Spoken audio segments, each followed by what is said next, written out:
Oke,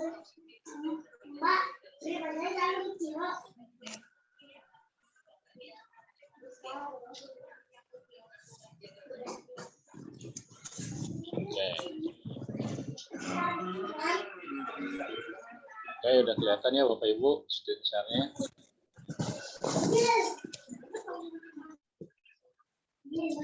Ini pasal PPH pasal 24. Landasan hukumnya jelas Undang-Undang Nomor 36 Tahun 2008 yaitu pasal 24, dan untuk ketentuan pelaksanaannya adalah Keputusan Menteri Keuangan Nomor 164 garis miring KMK titik 03 garis miring 2002. Apa sih dasarnya PPH pasal 24 ini? Nah, di sini PPH pasal 24 ini adalah pajak yang terutang atau dibayarkan di luar negeri.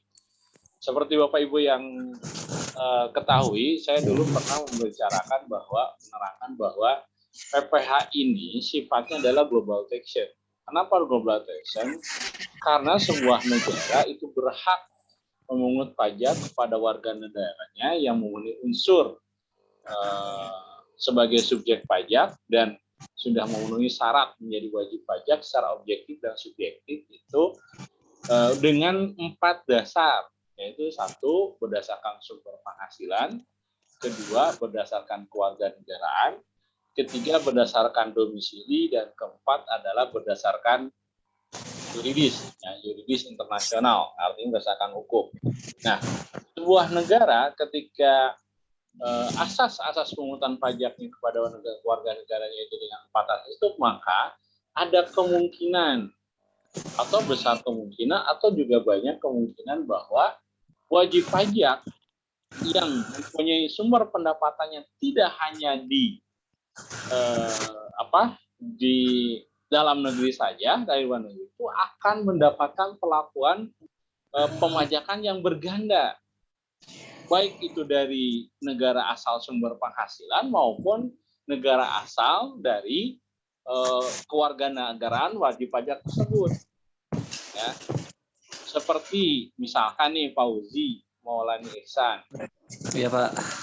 Nah, Fauzi ini warga negara Indonesia, tapi penghasilan Fauzi itu tidak hanya dari Indonesia saja. Misalkan ya, ada salah satu penghasilannya adalah dari Qatar lah, misalkan dalam tahun 2020 Pak Uji punya penghasilan dari Qatar sebesar 1 miliar.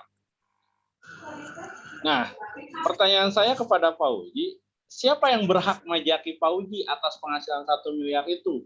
Apakah negara Indonesia atau Qatar? Qatar, Pak. Qatar. Kenapa Qatar berhak memajaki?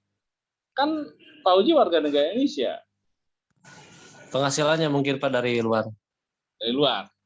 Ya. Kalau Indonesia berhak nggak majakin penghasilan tersebut? Kayaknya enggak, Pak. Nah, kenapa enggak? Nah, benar tadi jawaban Poji adalah Qatar berhak majakin. Kenapa? Karena Qatar akan didasarkan asas sumbernya. Penghasilan 1 miliar itu sumbernya kan dari negara Qatar. Jadi Qatar berhak majakin ke Fauzi atas penghasilan 1 miliar. Nah, begitu datang ke Indonesia, penghasilan itu dibawa ke Indonesia, negara Indonesia berhak juga majakin. Kenapa, Pak? Nah, negara Indonesia akan memajakin Fauzi berdasarkan asas kewarganegaraan dan domisili. Pak. Kenapa demikian? Fauzi adalah warga negara Indonesia dan domisili di Indonesia. Cuma ada penghasilan dari Qatar, ya negara Indonesia berhak majakin. Kalau misalkan nih, di Qatar udah dipajakin misalkan 20% yang 1 miliar itu. Berarti sisanya berapa? Berarti bayar pajak ke Qatar berapa? 20% dari 1 miliar. 800 juta, Pak. 200 juta. Itu. 200 juta.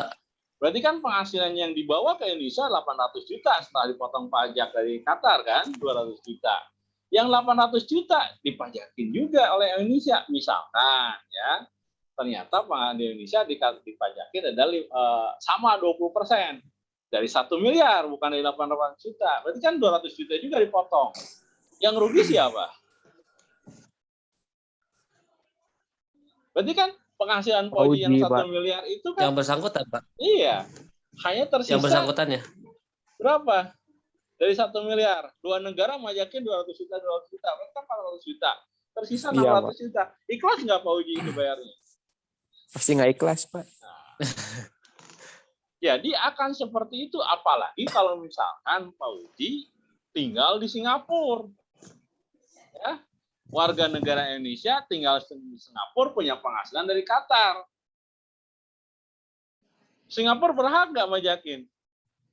Berhak. Asas domisili yang dipakai.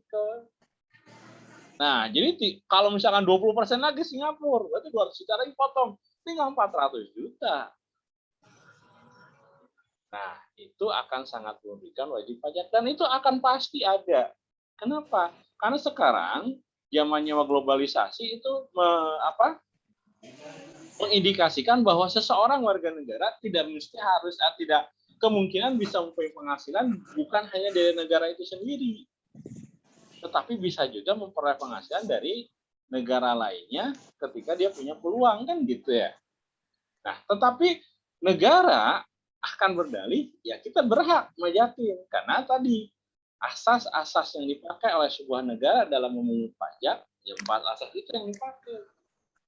Nah, itu akan berdampak terhadap nilai kepatuhan dari wajib pajak. Kalau seperti itu, maka teori bahwa pemungutan pajak itu harus dalam keadaan yang baik, tidak menimbulkan kekecewaan, itu tidak mengena. Makanya dalam Undang-Undang PPh nomor 36 diatur melalui pasal 24 ini, di mana tadi adalah untuk menghindari pasal 24 ini adalah pemajakan yang berganda terhadap wajib pajak. Nah, nanti caranya seperti apa? Nah, ini nanti dengan pasal 24 ini melalui kredit pajak luar negeri. Jadi nanti ada sebagian pajak yang dibayarkan oleh Fauji di Qatar akan diakui oleh negara Indonesia. Ya. Dan, tapi mungkin tidak semuanya, tapi tergantung dari aturan yang dipakai atau aturan yang dikenakan dalam penghasilan tersebut. Nah, itulah filosofi latar belakangnya kenapa sih ada PPh pasal 24. Itu berbicara satu orang sebagai wajib pajak pribadi atau orang pribadi atau wajib pajak orang pribadi. Bayangkan kalau bagaimana dengan sebuah wajib pajak badan atau perusahaan. Yang perusahaan itu merupakan perusahaan multinasional yang global. Ya. Kayak misalkan WhatsApp kan dari Amerika misalkan. Ada di mana-mana, ada di seluruh negara, benar nggak? Kalau misalkan seluruh negara majakin terus, rugi kan? Nah, itulah filosofisnya, maka ada yang namanya kredit pajak untuk penghasilan yang berasal dari luar negeri. Nah, ini nanti diberlakukan dengan pasal 24, tapi asumsinya adalah yang berlaku di Indonesia adalah nanti sebagian besar atau mungkin sebagian kecil bisa diakui kredit pajaknya di dalam negeri. Nah, kita lihat definisi dari pajak PPh pasal 24 ini adalah pajak yang terutangi atau yang dibayarkan di luar negeri atas penghasilan yang diterima, jelaskan diterima atau diperoleh. Bapak Ibu sudah tahu bagaimana diterima, bagaimana diperoleh dari luar negeri yang boleh dikreditkan terhadap PPh atas piutang atau seluruh penghasilan PP dalam negerinya. Pengkreditan dilakukan dalam tahun pajak yang digabungkan penghasilan dari luar negeri dengan penghasilan dari Indonesia dengan tujuan menghindari pemajakan berganda. Nah, itu tujuannya dari pasal 24 ini.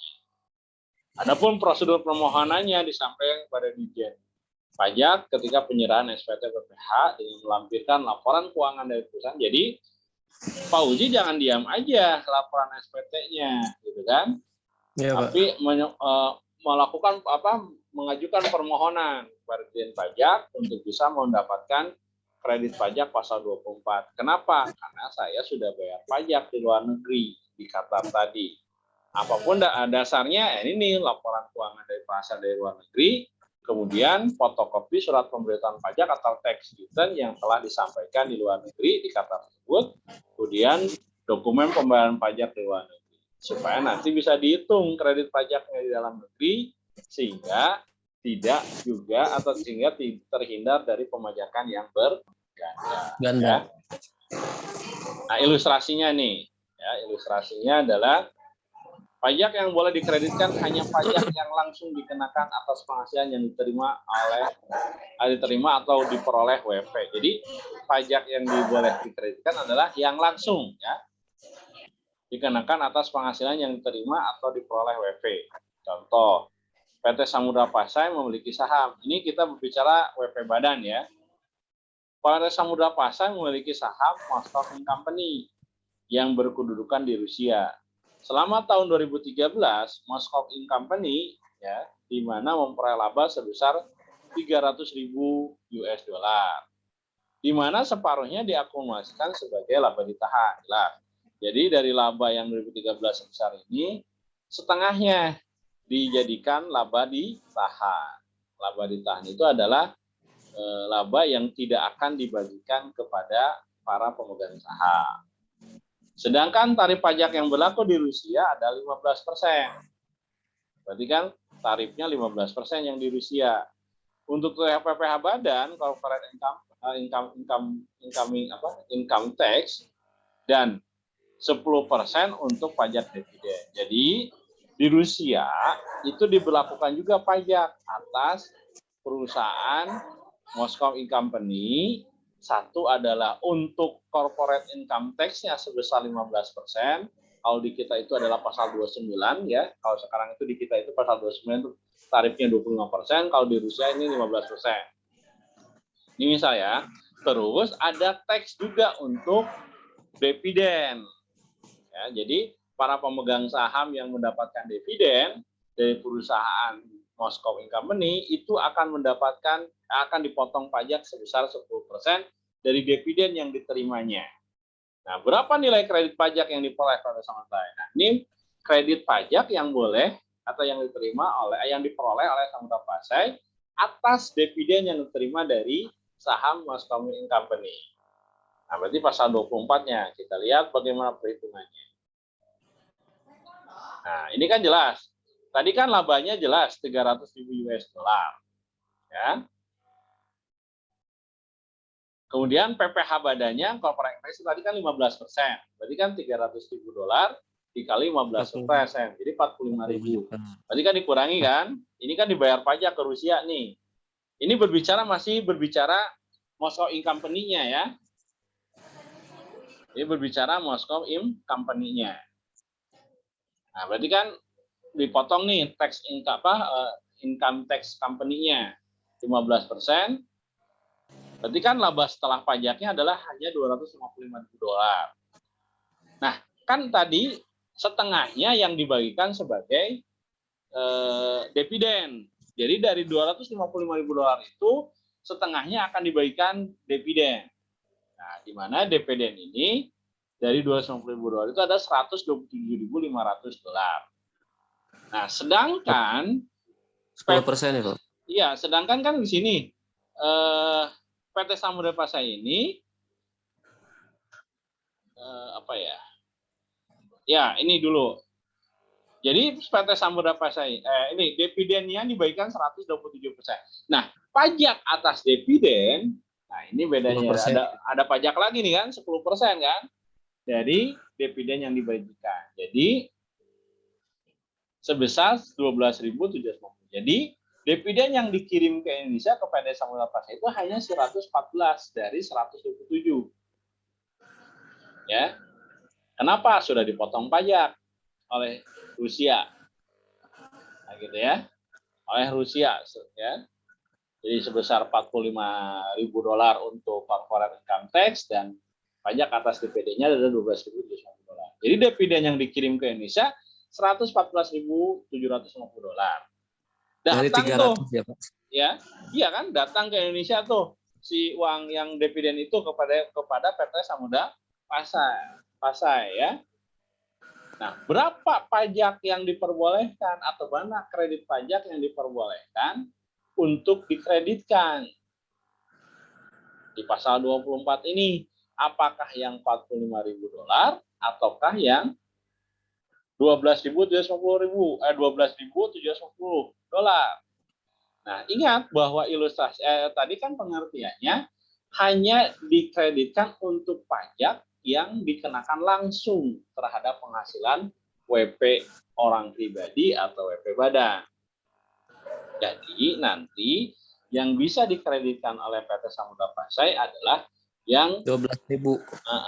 jadi pajak atas dividennya. Lapor nih ke Indonesia, ini saya udah dipajakin dividen.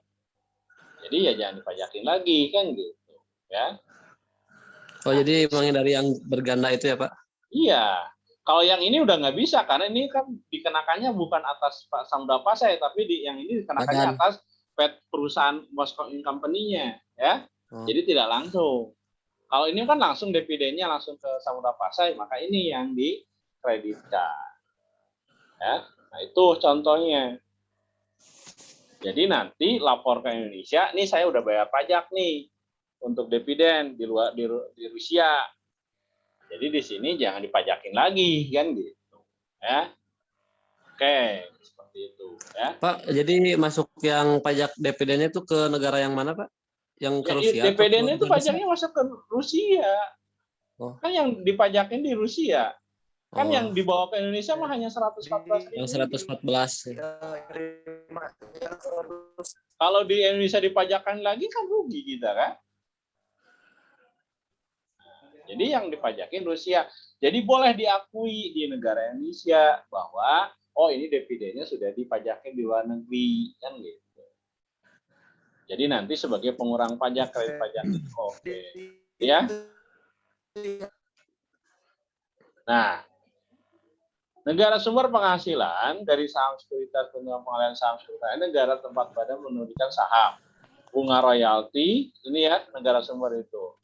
Bunga royalti sewa sumbangan penggunaan harta bergerak, penghasilan sewa sumbangan penggunaan harta tidak bergerak, negara tempat harta tidak terletak. Penghasilan berupa imbalan jasa terkait jasa pengerjaan kegiatan. Jadi ini negara-negara sumbernya yang diperolehkan nanti ya, dikreditkan pasal 24. Penghasilan BUT tadi jelas, pengurangan pengalihan harta untuk jenis-jenis objek pajak yang boleh dikreditkan pasal 24. Nah ini penentuan nilai dikreditkan. Penentuan nilai batas maksimum kredit pajak dapat dilakukan tanpa harus melakukan perhitungan menyeluruh berdasarkan decision rule. Jika tarif acuan pengenaan pajak luar negeri lebih besar daripada dalam negeri, maka besaran nilai, ya, besaran nilai pajak yang dikreditkan adalah penghasilan negara dibagi penghasilan seluruh pajak yang terutang, penghasilan kena pajak dikalikan beban pajak sesuai dengan pasal 17 ini ya tadi ya, apakah di WPOP atau WP badan ya.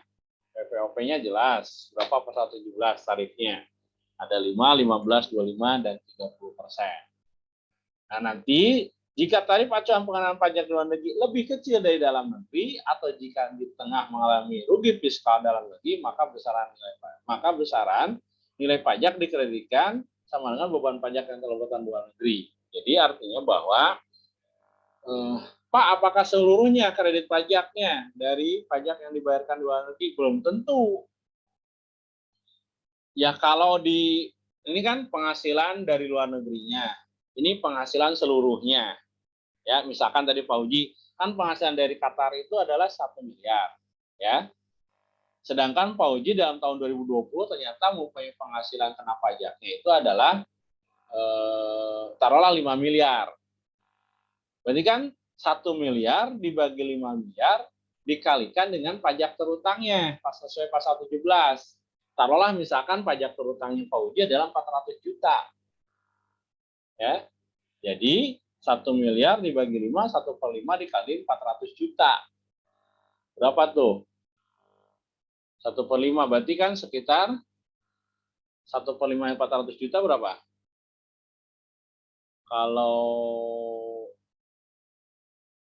20, berarti 1/5 itu 20%-nya. Jadi 20% kali itu ya sekitar 200 juta ya. 100 juta ya. 20 kali 5, 100 juta. Jadi besaran pajaknya itu adalah 100 juta. Nah, sekarang adalah bandingkan antara yang 100 juta dengan bayar pajak yang di luar negeri, yang di Qatar 200 juta. Mana yang boleh dikreditkan? Apakah yang 100 juta? Apakah yang 200 juta? 100, Pak. Nah, yang sudah dikreditkan hanya 100 juta. Pak, rugi dong 100 jutanya, kita kena lagi ya. Itulah Resiko ya, aturannya Pak. di Indonesia, resiko. Yang 100 juta gimana saya? Ya, ditanggung sendiri katanya. Karena besaran pajak penghasilannya berdasarkan porsi penghasilan secara keseluruhan adalah hanya 1/5-nya. Ya. Jadi itu. Jadi yang pajaknya, jadi nanti istilahnya adalah mana yang paling sedikit sesuai porsinya, mana yang paling sama dengan porsi penghasilan gabungannya dengan penghasilan negara sumbernya tersebut. Ya. Nah itu jadi acuannya.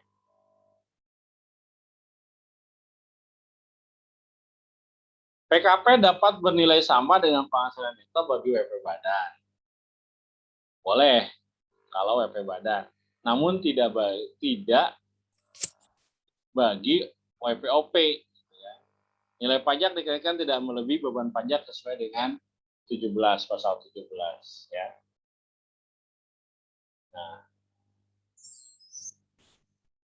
Nah ini ya. Nanti cara menghitungnya penghasilan gabungan dalam negeri, luar negeri berapa ya. Ini dari mana nih, dari usaha, dari lain-lain, bunga apa digabung. Ini penghasilan kena pajaknya. Nanti berapa penghasilan kena pajaknya, nanti diporsikan penghasilan dari luar negerinya berapa. Nah, alur pemajakan tanpa kredit, penghindaran pemajakan berganda, penghasilan luar negeri, pajakan luar negeri, kreditan pajak luar negeri, pajak uang lebih, bayar, take home only. Nah, ini nanti alur pemajakannya seperti ini ya. Nah, ini, tetapi ada beberapa negara kita itu mempunyai aturan yang namanya P3B. P3 itu adalah peraturan penghindaran pajak berganda dengan beberapa negara, artinya adalah perjanjian bilateral. Nah, contoh, jadi untuk dengan Singapura bunganya 10% yang diakui. Jadi nanti Indonesia dengan Singapura kalau ada penghasilan yang bersumber dari Singapura ya hanya dipotong tarif pajaknya adalah 10%. Sedangkan royalti 15%. Nah, ini salah satu contoh ya. Ada tuh di aturan KMK-nya ya, di Kementerian Keputusan Menteri Keuangan ada dengan beberapa negara peraturan P3B-nya untuk berbagai jenis penghasilan yang bersumber dari negara-negara tersebut. Jadi nanti ini acuan bagi untuk P3B dan pengkreditan pajak bagi pasal 24 ya. Khususnya bagi WP Badan ya.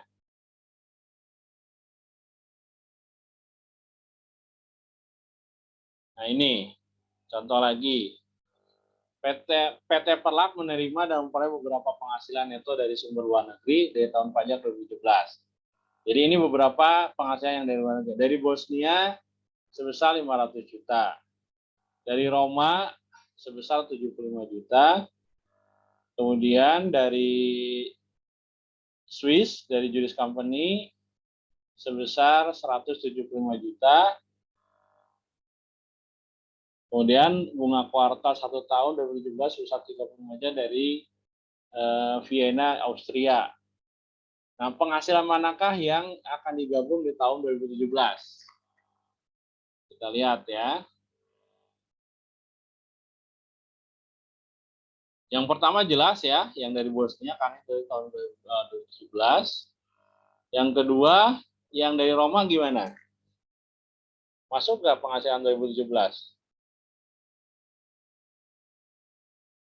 Kita lihat bahwa yang dari Roma ini adalah dividen dari keuntungan tahun 2009 yang ditetapkan dalam rapat pemegang saham tahun 2016.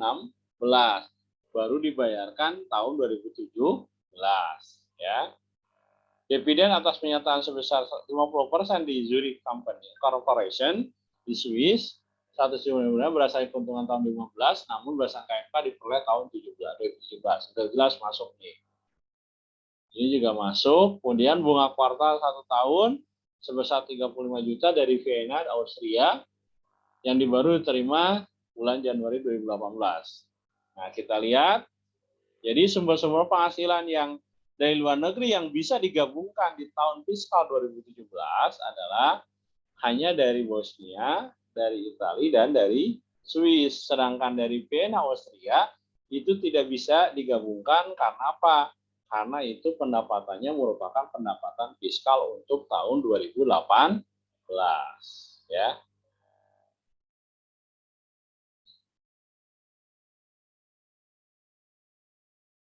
Nah, ini ada lagi contoh. Penghasilan neto tahun 2017 dari luar negeri sebesar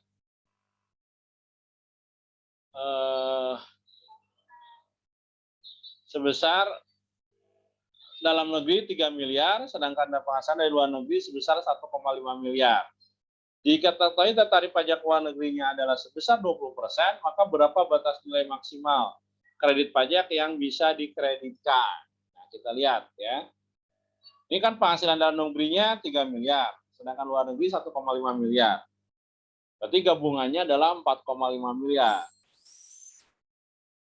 Nah, kita lihat 1,5 miliar tambah 3 miliar berarti penghasilan totalnya adalah 4,5 miliar. Beban pajak untuk WWP kan BPH badan itu kan tax income corporate itu adalah 25% ya, berdasarkan pasal 29 itu. Jadi 25% kali 4,5 miliar. 1,125 miliar.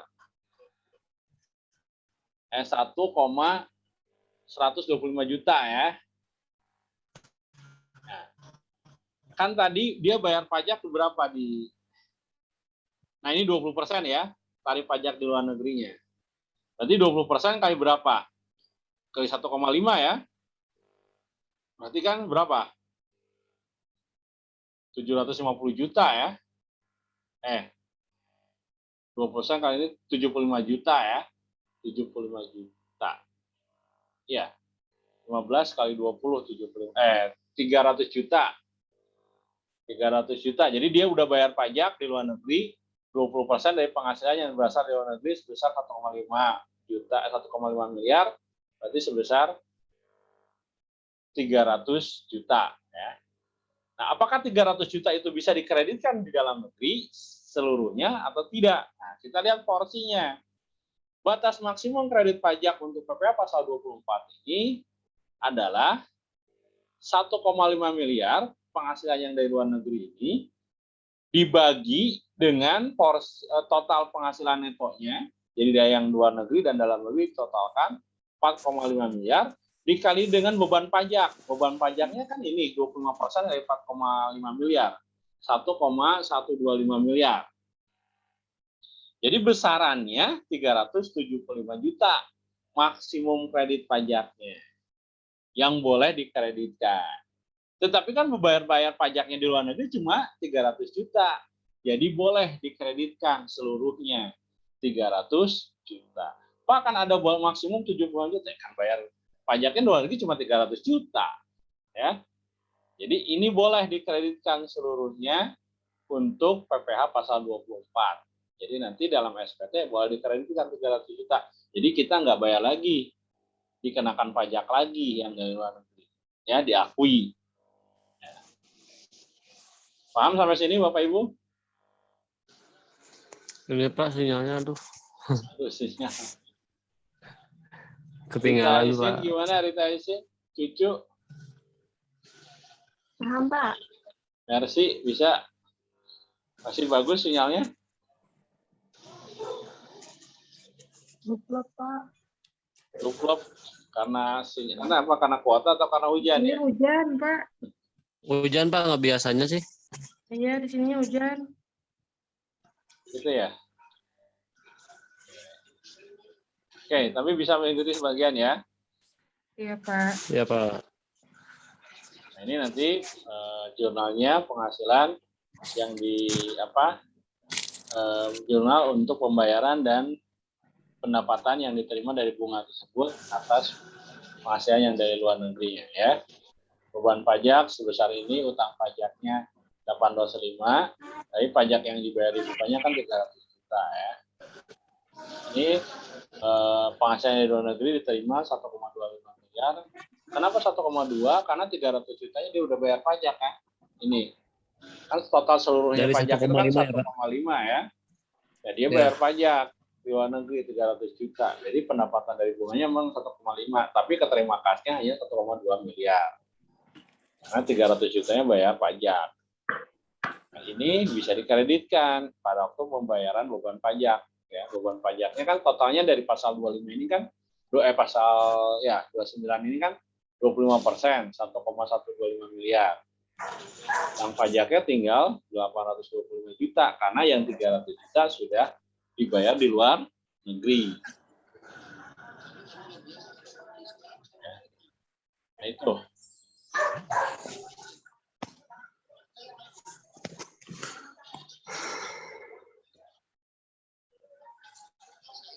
Nah, itu berbicara WP badan. Nah, sekarang kita berbicara WP OP, wajib pajak orang pribadi. Nah, ini adalah contohnya Tuan Iskandar. Seseorang yang lajang. Lajang itu apa ya? Lajang itu ya? Oh ya, belum berkeluarga berarti ya. Seorang lajang yang tinggal bersama seorang anak berusia setara SD.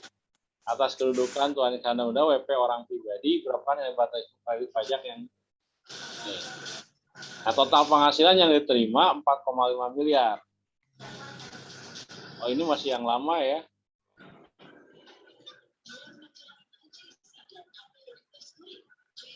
Kalau tadi kan badan penghasilannya sama dengan tadi ya.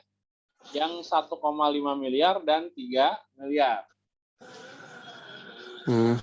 Ya, ini penghasilan yang tadi sama dengan yang tadi. Cuma tadi berlaku untuk WP badan, sekarang untuk WP OP contohnya.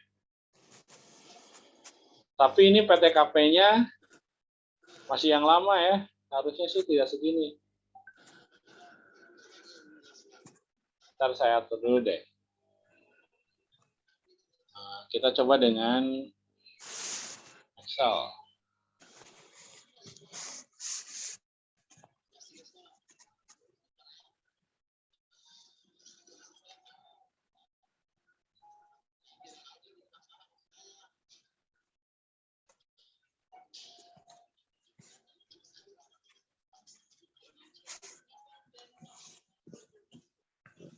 Oke.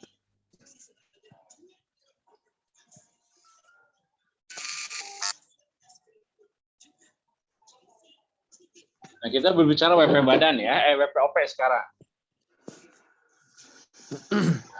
Kita ini kelihatan Excel-nya? Kelihatan, Pak. Kelihatan, Pak. Oke.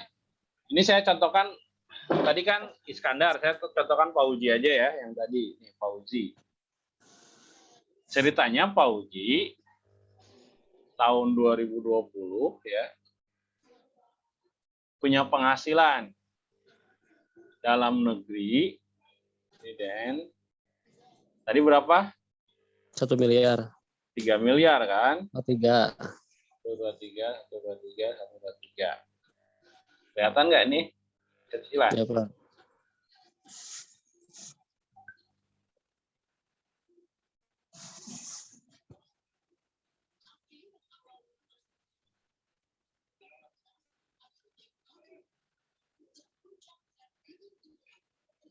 Nah, 3 miliar. Dari luar negeri, tadi kan 1,5 miliar.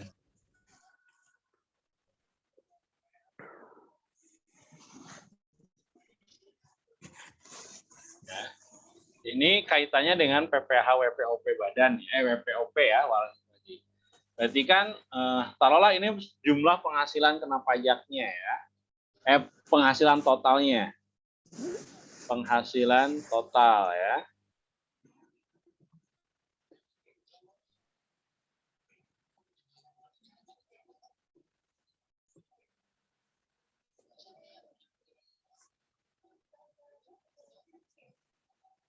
$4,5 miliar. Kalau berdasarkan PPh ya, pasal 21, ini kan tarifnya, kan ada berapa tarif? 2. 5%, ya. 5%. Ada juga 15%. Kemudian ada 25% dan 30%. Bagaimana menghitung jumlah pajak terutangnya? Kan 5% hanya sampai dengan berapa? Kali ya, kali. Hanya sampai dengan angka penghasilan 50 juta ya. 50 juta kan? Maksimal ya, Pak? Iya, 5% sampai dengan 50 juta. Sedangkan 15% sampai dengan 250 juta. Karena yang 50 jutanya udah, maka di sini adalah 200 jutanya. Ya. Ya, 15% sampai dengan 250 juta. Tapi kan yang 50 juta udah dikenakan 5%, jadi di sini kalikan 200 juta. Sedangkan sampai dengan 25% adalah sebesar 500 juta. Oh.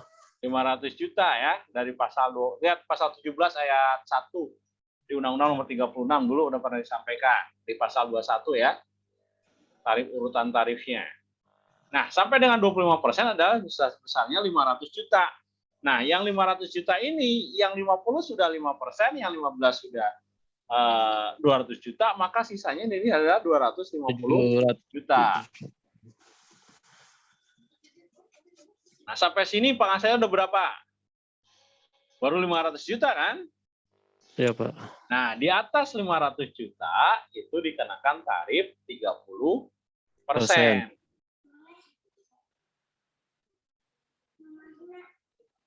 Oh, ini harusnya dikurangi dulu PTKP ya. Nanti saya coba dulu ya. Jadi, ya, maaf. Harusnya dikurangi dulu PTKP nih.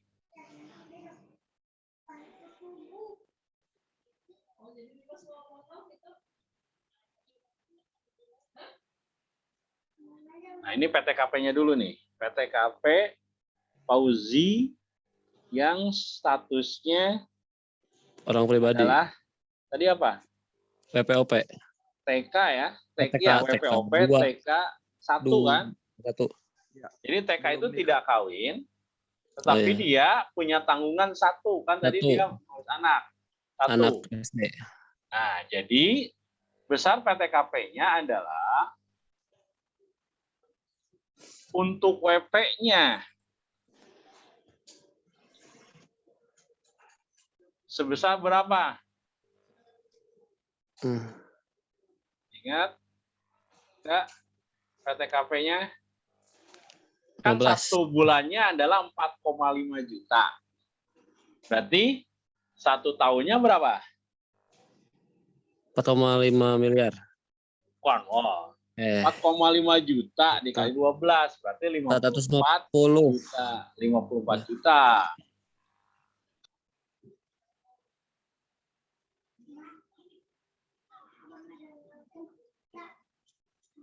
PTKP-nya. Untuk WP-nya. Untuk tanggungan 1, kan tadi tanggungan anak ya. 1. Ya. Berarti dia 1 itu hanya 4,5 juta. Ya. 4,5 juta.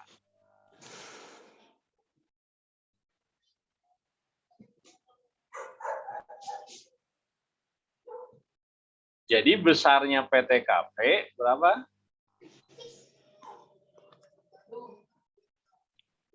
58.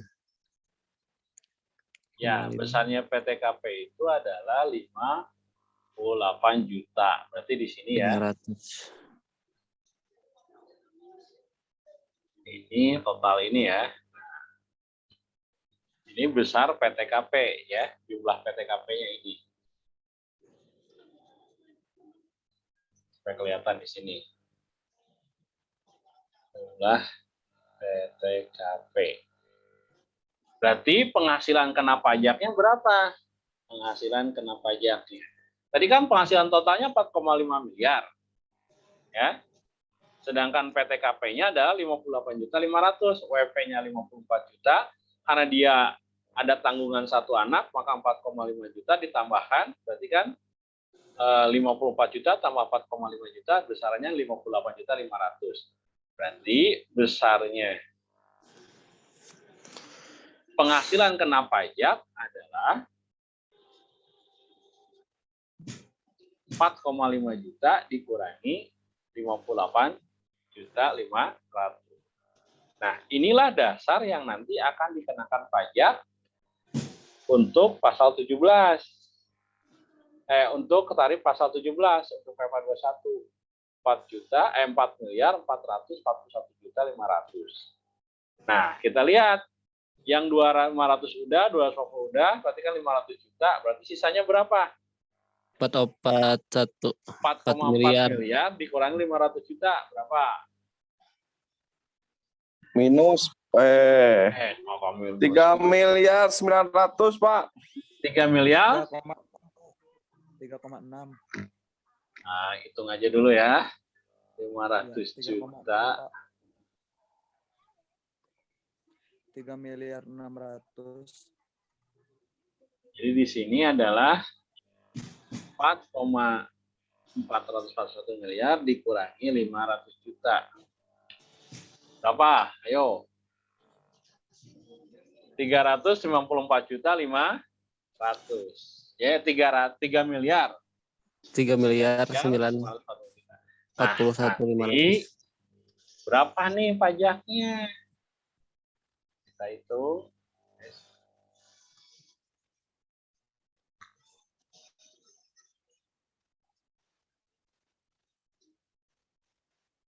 Ini berapa? 5% 50 juta. 2 juta setengah, Pak. 2.500.000. 200 juta, 500 juta. 15% kali 200 juta. 115 juta, 30 Pak. juta. Masa sih ngitung duit nggak bisa nih? Hitung persenannya, Pak. 30 juta. 25% kali 250 juta berapa?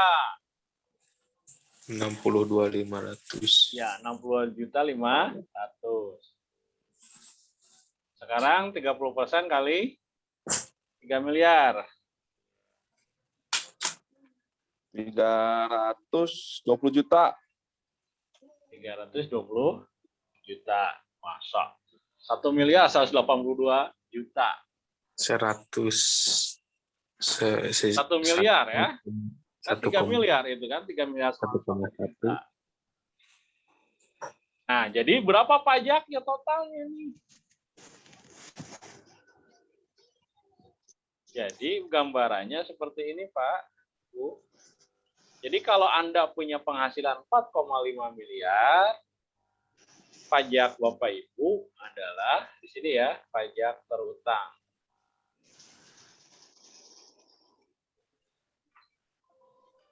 PPh pasal 21 terutang adalah sebesar ini 1,83 miliar. Misalkan kalau Pandu nih punya penghasilan seperti itu lalu bayar pajak ini, ikhlas kan? Ya ikhlas lah, amin. Ikhlas, Pak. Penghasilan. Nah ini ya, jadi ini kan besar pajak terutang pasal 21, 1,83 miliar sekian ya, 1,8 miliar sekian. Nah sedangkan kan Anda sudah bayar pajak kan di luar negeri atas penghasilan 1,5 miliar. Berapa tadi? 20% ya. Nah, berapa kredit pajak 24 yang diperbolehkan? Ini kredit pajak yang diperbolehkan. Maksimal ya, kredit pajak maksimalnya. Maksimalnya adalah, kita lihat, 1, berapa tadi pajak dari luar negeri, penghasilan dari luar negeri 1,5 miliar dibagi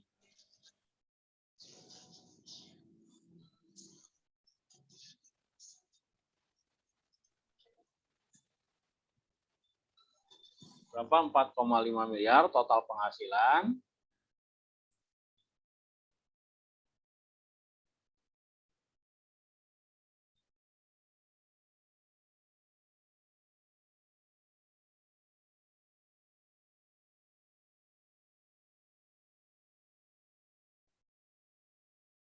Ya. Nah, ini dikali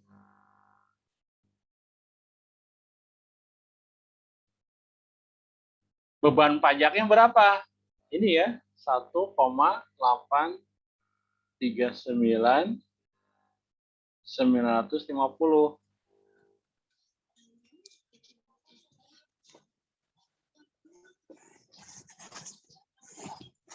Nah, jadi berapa yang maksimumnya yang diperbolehkan?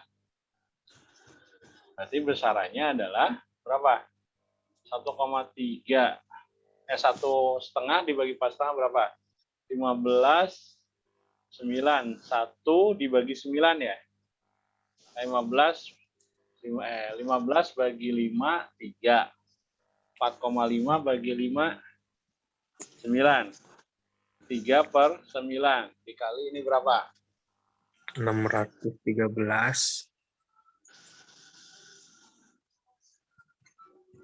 Ini ya. Berapa? Totalnya 600 juta. 6.133.000.000.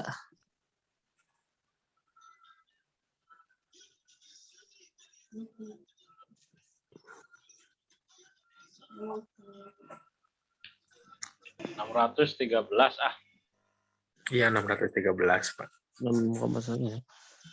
ya ya 600 sekian ya ini dibulatkan lah ya. Oke. 316.667.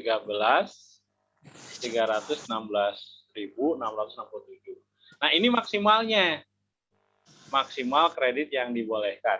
Tetapi kan pajak yang dibayar itu berapa?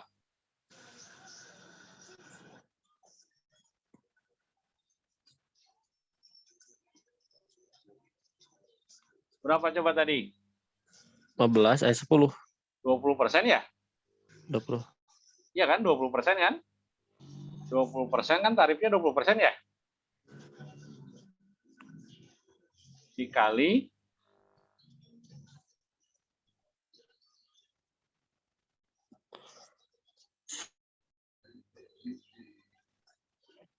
1,5 miliar.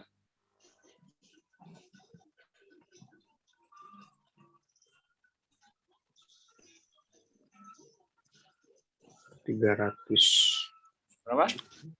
300. 300 juta ya? Ya. 300 juta.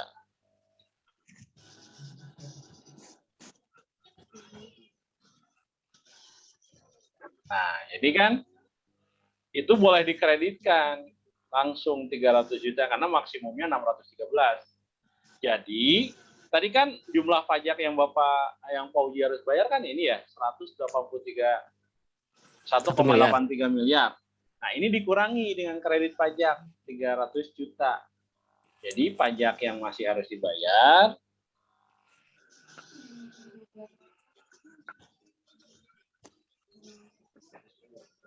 adalah 18 juta. ya ini ya.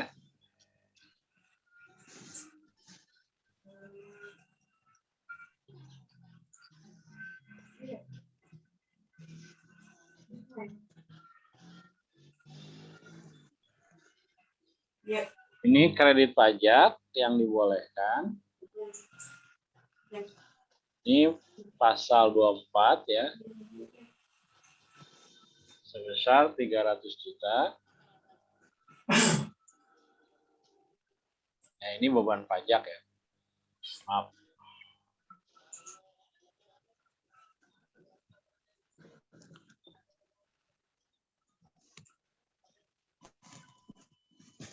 Ya, beban pajak terutang.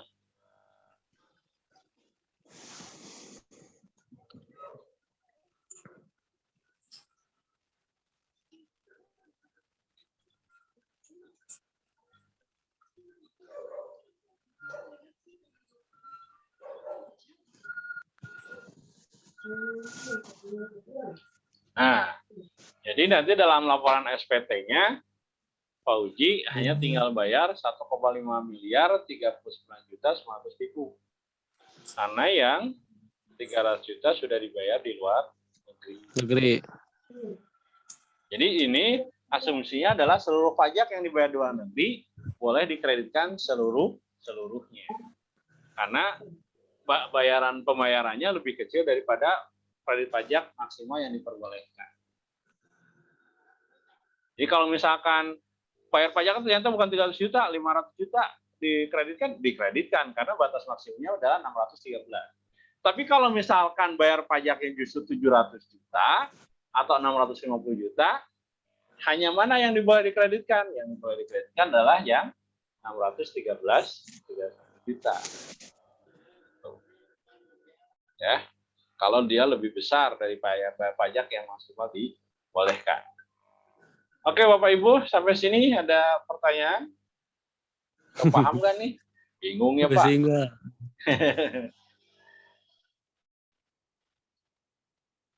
Tapi kalau lihat gini, aduh, rugi juga ya. Nggak rugi, Pak. Lumayan Bapak udah punya penghasilan kayak gini, mau tenang hidupnya kan? Iya kan? Iya Pak, iya Pak. Jadi ya berharap Mungkin punya harus penghasilan punya seperti uang ini. 4 miliar dulu Pak, biar nggak bingung. Pakai usaha. Ya mudah-mudahan bisa, Pak. Amin. Amin. Nah ini ya, jadi cara mengkreditkan PPh pasal 24 atas pajak yang dibayarkan di luar negeri. Ya. Nah seperti itu Bapak Ibu, yang pasal 24 itu sederhana. Jadi kalau tadi tadi perlakuannya dengan WP badan, kalau ini perlakuannya dengan WP WPOP. orang pribadi. Berarti kalau tanggungannya 2 beda lagi ya Pak? Beda. Nah, kita 9 lihat juta nih. mungkin. Jadi ya.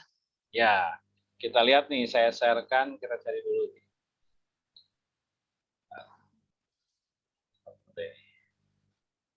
Saya coba cari, kita ulangi lagi, ada pernah dulu kan PTKP ya. PTKP.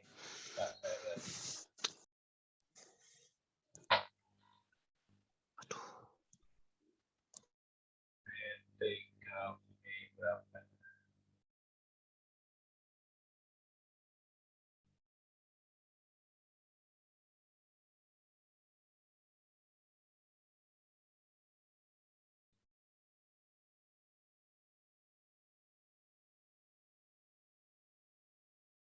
Mana ya PTKP yang terbarunya?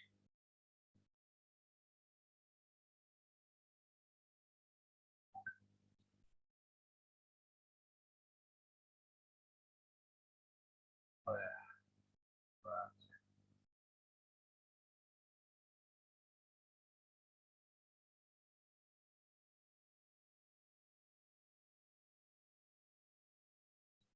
Oke, jadi kalau besaran tanggungan PTKP-nya tergantung dari statusnya, status dari WPOP-nya sendiri. Apakah dia Berarti kalau udah kawin beda lagi ya Pak? Nah, kalau hitungannya gitu. beda kawin kayak gini. Oke, kita coba ya. Kita coba. Siapa yang mau nyoba? Siapa nih? Saya contohin siapa? Asari Pak. Asari. Oke, kita cobain ya. Asari statusnya apa Asari? Pengusaha Pak. Bukan status Statusnya. itunya. Apa? Anak dan istri 1 Pak. Nah, maksudnya Aduh. gitu. Nah, Ini jelas. Asari ya. Statusnya adalah berarti kalau anak istri ada, berarti K-nya adalah tetap. Nah, kalau ada istrinya, berarti K. K itu statusnya kawin. Kawin. Berarti punya istri. Kalau misalkan siapa tuh? Mana yang lain? Rita, berarti statusnya Kak, berarti ada suami, kan gitu ya. Nah itu ya, jadi kalau statusnya Kak, kalau tadi kan si itu Lanjang itu kan TK, tidak kawin. Jadi kalau statusnya TK. kawin, Kak, kawin. Lalu tadi siapa Asari punya berapa? Jumlah tanggungan satu, Baru Pak. satu Pak, istri Satu, sama berarti anaknya. K1 berarti statusnya. Berapa PTKP-nya? Nah, kita hitung. Satu WP-nya Pak Asari sendiri 54 juta. Ini per tahun ya. 54 juta. Karena saat Masih yang tadi, Pak, angkanya, Pak. masih yang tadi 54 Angkanya juta. ya. Enggak, ini aturan ya 54 juta. Ini udah pas dipatok segitu. Belum berubah lagi soalnya. Aturan PMK-nya belum berubah lagi soalnya. Nah, 54 juta untuk WP. Untuk tanggungan istri, nah ini kan tunjangan istri ya. Istri itu sebesar 4,5 juta. Oh, sama, Pak. Sama anak. istri, Sama sama anak. anak. Sama, Pak.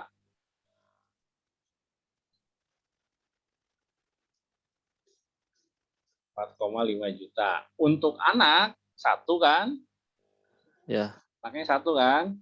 Jadi Ya. sama 4,5 juta. Jadi besaran PTKP-nya adalah, nah ini 63 juta. Jadi kalau Asari, total penghasilan per tahunnya di total baru 50 juta, itu nggak kena pajak. Karena PTKP-nya 63 juta. Tapi kalau Kalau penghasilannya wajib pajak penghasilannya 54 juta, hutang per bulannya lebih dari itu gimana Pak? gimana? Kalau penghasilan lebih kecil daripada hutang itu gimana Pak? Ya intinya gitu, kalau pajak nggak lihat hutangnya. Kalau pajak itu lihat ke penghasilannya. Kalau penghasilannya ternyata di atas 63 juta yang Asari ini, ya kena pajak. Contoh lah, saya contohin ya. Kalau misalkan Asari ini punya penghasilannya adalah 65. 65 juta per tahun ya, Ya, Pak. per tahun. PTKP-nya 63 juta, berarti kan di sini 63 juta nih.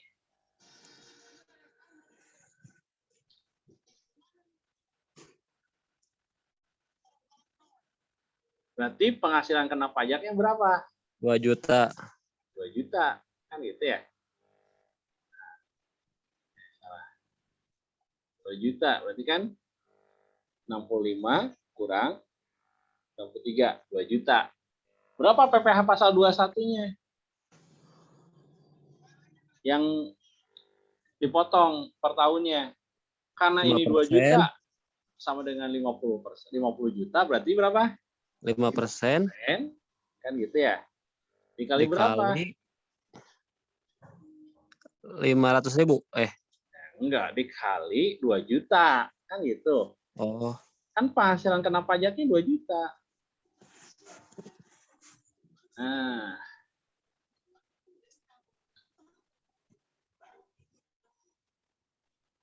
Jadi berapa tuh 5% kali ini? 100.000, Pak. 100.000. 100.000.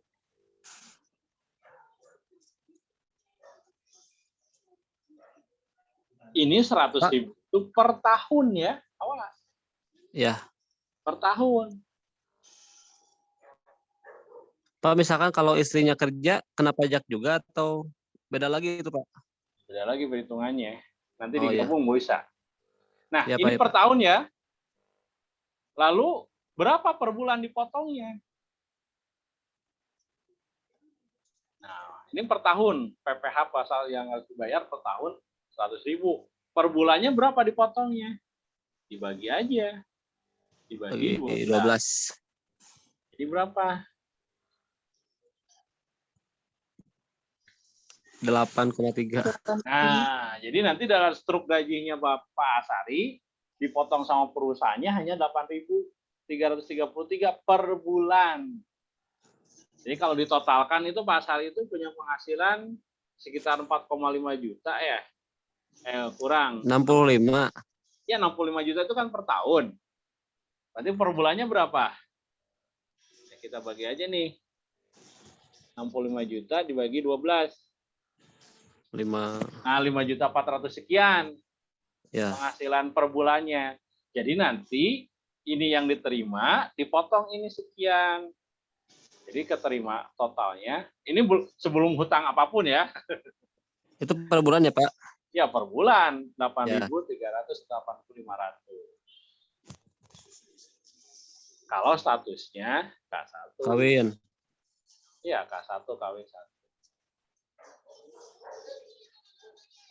Nah, sekarang pertanyaannya, bagaimana dengan istri yang punya penghasilan lalu penghasilannya digabung?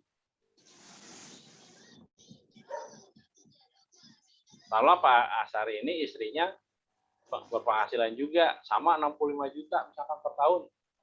Ya. Digabung penghasilannya. Jadi berapa? 130. 130 juta. Misalkan di sini 2 ya. Kali 2 ya, Pak? Ya. 130 juta. Berapa PTKP-nya? Bukan seperti ini PTKP-nya. Karena penghasilannya digabung, maka PTKP-nya tambahan lagi. PTKP istri ya, Pak? Iya, ada PTKP WP juga, WP istri. Ya. Sebesar 54 Juta. juga. Jadi PTKP-nya 117. Jadi nanti di sini 117 juta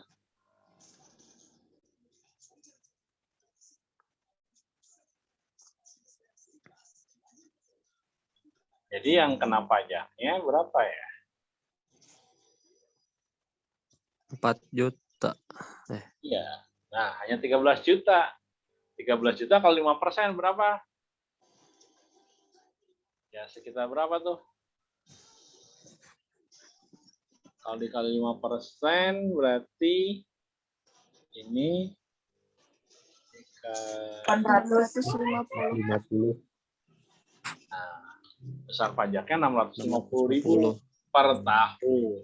Bagi 12 berapa? Bagi 12 54.000. apa? 54.000. 167. Itu nanti diasari dipotongnya. Tapi kalau di istrinya mah enggak. Karena istrinya kalau digabung ini berarti dia nggak punya NPWP. Berarti nggak perlu lapor SPT. Berarti kan yang istri penghasilan digabung, maka NPWP-nya dicabut, maka disatukan dengan pelaporannya dengan Pak suaminya. Suami. Iya, jadi nanti dipotongnya 54 juta per bulan. Nanti gabung dengan istri. Jadi istri nggak perlu lagi laporan SPT, udah aja. Dan perlu nggak dipotong lagi PPh. Udah digabung ya, Pak? Iya. Nah, seperti itu. Jadi patokannya gini aja. Patokannya adalah apakah kita kena PPh pasal 21 tidak per bulan, kita lihat patokannya. Penghasilan kita di atas 4,5 juta atau di bawah itu aja. Per bulannya. Kalau misalkan di atas 4,5 kemungkinan besar kena pajak kena. Tapi lihat status setelah lihat penghasilan, ya statusnya. Lanjangkah? Sudah kawinkah? Tanggungannya berapa? Nah, sekarang saya pertanyaannya gini. Kalau misalkan Pak Sari ini punya anaknya 4. Berapa coba PTKP-nya yang harus ditanggung, yang diperbolehkan? 18 juta, Pak. Ya tidak, hanya maksimal 3. Oh. Jadi hanya maksimal 3. Jadi 4,5 ya sama dengan ini 12,5 dikali 3. Jadi 13,5. Jadi Pak saya mah anaknya 5, tetap PTKP-nya hanya dimasukkan 3 maksimal. maksimal hanya 3. Pak, saya tuh 3 teh dari satu, ada lagi yang dari satu enggak? Pak, di PTKP di pajak hanya diakui 1, Pak. 1 istri. Iya, tidak bisa. Ya. Jadi kalau Pak Sari ada berniat kayak gitu, tetap nanti laporan PTKP-nya hanya dianggap 1. Jadi nggak bisa, oh saya anaknya 10. Gitu. Nah, seperti itu. Ya.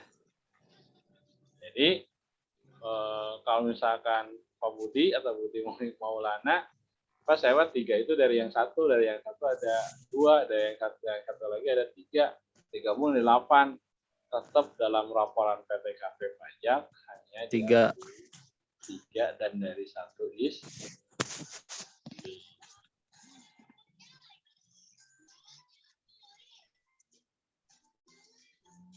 Nah, berarti kalau banyak dia berarti udah mampu kan. Oke, silakan ada pertanyaan, Bapak Ibu. Rita? Bapak itu kalau yang mau bertanya Pak, Ya, Pando ya. ya itu kalau misalkan ada maksimal 3 tuh ditentuin ada undang-undangnya atau gimana ada Pak? aturannya dari Ada yang bilang 2 tuh Pak, gimana? Ada yang Enggak. 2 katanya 3. maksimal. 3 maksimal.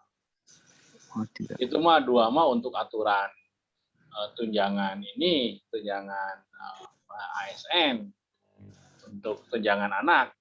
Tapi di pajak mah 3, masih 3. Saya tahu Pak. Jadi kalau di ASN, TNI Polri, tunjangan untuk anak itu hanya sekarang, dulu masih 3 sama. Tapi sekarang kalau nggak salah tahun 2015 deh Pak aturan itu berubah. Memang sekarang tunjangannya hanya 2. Tunjangan ya Pak, bukan PTKP. Oh iya baik Pak, beda ya? Beda. Kalau tunjangan benar Pak, hanya tunjangan anak untuk ASN atau TNI Polri itu hanya sampai dengan 2 orang. Kirain yang tunjangan tuh sama kena pajak Pak. Enggak. Oh, enggak. Ya.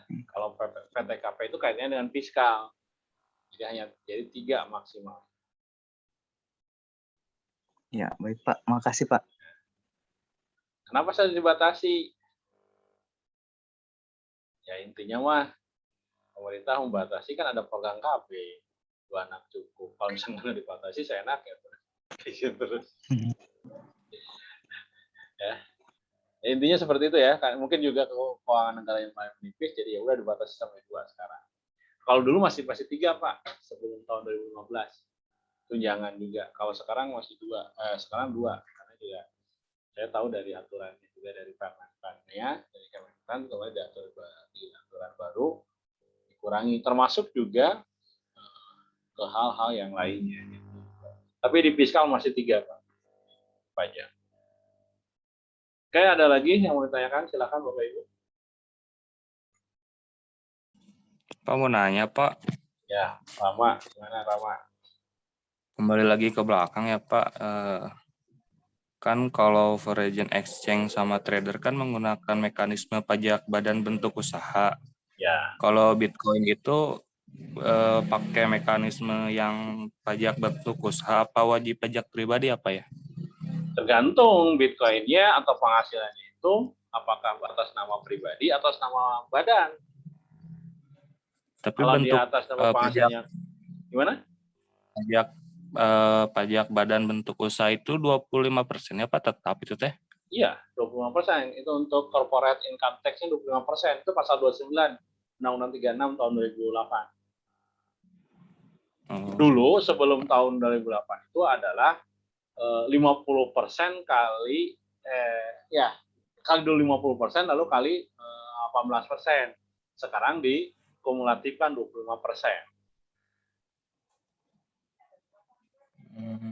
Jadi itu yang disebut dengan corporate income tax. Ya. Jadi corporate income tax di Indonesia itu berlaku 25%. Baik Pak, makasih Pak. Ya, itu ada di pasal 29-nya, Undang-Undang 36. Walaupun rumornya kita akan bertahap diturunkan. Karena dari segi makroekonomi, pajak corporate income tax 20% itu kurang bersaing dengan negara-negara lain. Bahkan untuk dengan Singapura sendiri hanya 17%. Untuk Filipina itu bahkan 20%, Malaysia itu 18%. Jadi kita masih besar dibandingkan dengan negara tetangga.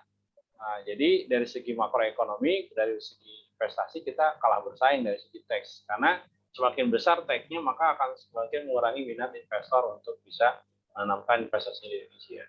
Walaupun emang ke depan kita akan mengurangi, ya, berusaha akan mengurangi. Kalau nggak salah kejarannya itu tahun 2030 itu hanya 18%.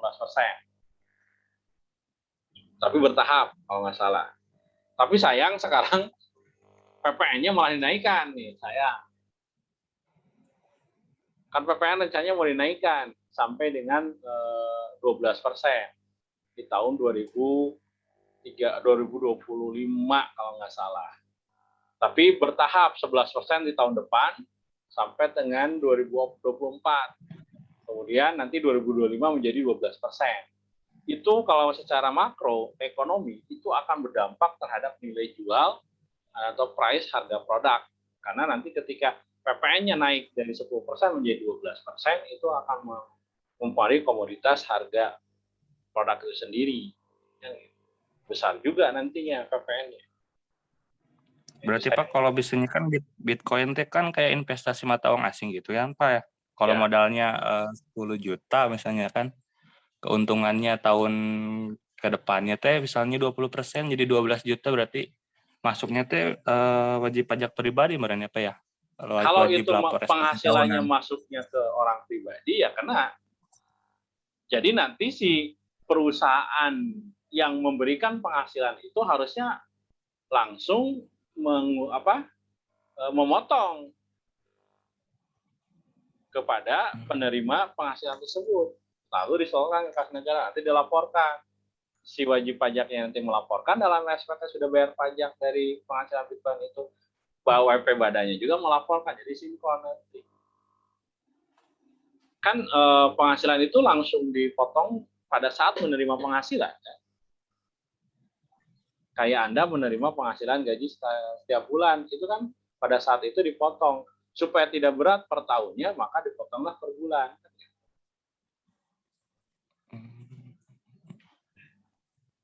Itu jadi gini, filosofinya adalah siapa yang menerima penghasilan itu? Apakah dia perusahaan atau dia orang pribadi? Kan gitu aja.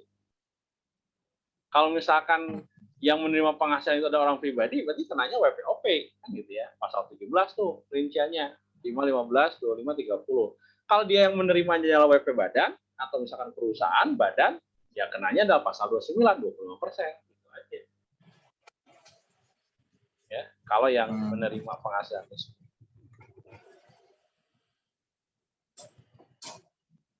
Jadi nanti apakah Rama memperoleh sebagai Rama pribadi ya kena nanti. Toh analisa Bitcoin-nya investasinya adalah PTX. Ya udah, berarti kan WP badan itu. Jadi yang kenanya tarifnya berbeda. Ya. Nah, seperti itu ya. Walaupun untuk Bitcoin ini masih simpang siur ya. Walaupun sebenarnya Indonesia sudah menerbitkan katanya.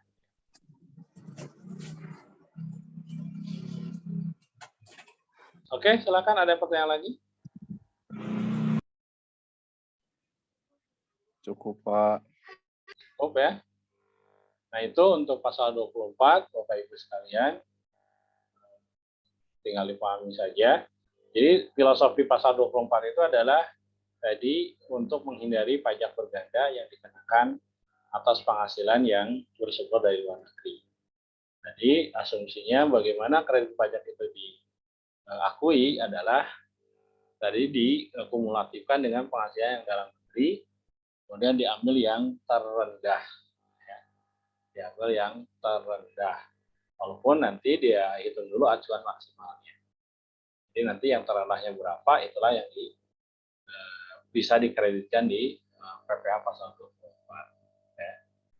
Adapun nanti pelaporan SPT PPh pasal 24 ini harus melakukan permohonan kepada Ditjen Pajak sebelum melakukan pelaporan SPT-nya dengan mempersiapkan segala dokumen-dokumen yang berkaitan dengan pembayaran pajak di luar negeri.